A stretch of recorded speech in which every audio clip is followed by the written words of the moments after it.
তো আমি সকালে কাপড়গুলা সাবান গুঁড়ি দিয়ে ভিজিয়ে রেখে দিয়েছিলাম। তো টানকিতে জল ছিল না আর কারেন্টও ছিল না, সেই জন্য সাবান গুঁড়ি দিয়ে ভিজিয়ে রেখে দিয়েছিলাম। তো সেই কাপড়গুলো এখন আমি কাচিয়ে নিচ্ছি কলসালে। তো এখানে কাপড়গুলো কেচে নেবো আর বাথরুমে স্নান করব। তো এই দেখো এখন আমি কাচছি আর একদিকে টাঙিয়ে দিচ্ছি, তার উপরে ভালো করে পরে ধুয়ে নেব। তো আমার কাপড়গুলো কাচা হয়ে গেল, তো আরও করে ভালোভাবে ধুয়ে নেব। তো এখানে আমি সাবান গুঁড়ি জলটা ফেলে দিয়েছি। তো দেখো এখানে কত পিছলে সাবান গুঁড়ির ফেলনা আছে, তার জন্য আমি পা দেবে দেবে আস্তে আস্তে যাচ্ছি। আমার কাপড় ধোয়া হয়ে গেছে, তো এবার কাপড়গুলো আমি মেলে দেবো, মেলে দিয়ে নিই স্নানটা করে নেব। তো চলো কাপড়গুলো মেলে দিই।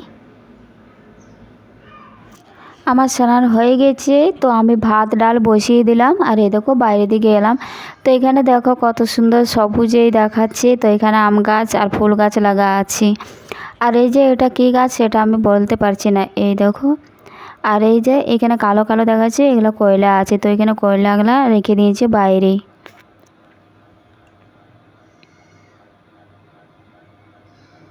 বলো তো এটা কী শাক?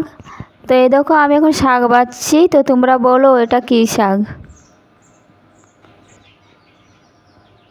তো আমার শাক বাছাও হয়ে গেল আর এদিকে ভাত ডাল বসিয়ে দিয়েছি, এই দেখো। তো আমার ডাল সিদ্ধ হয়ে গেছে, তো ডালটা এবার আমি ঘেটে নিয়ে জল দিয়ে দেবো। আর এ দেখো সবজি বসিয়ে দিলাম। তো আলু পটল হচ্ছে। তো দেখো কালারটা কত সুন্দর, মনে হচ্ছে যে চিকেন রান্না আছে, কিন্তু চিকেন না, এটা আলু পটল বটে।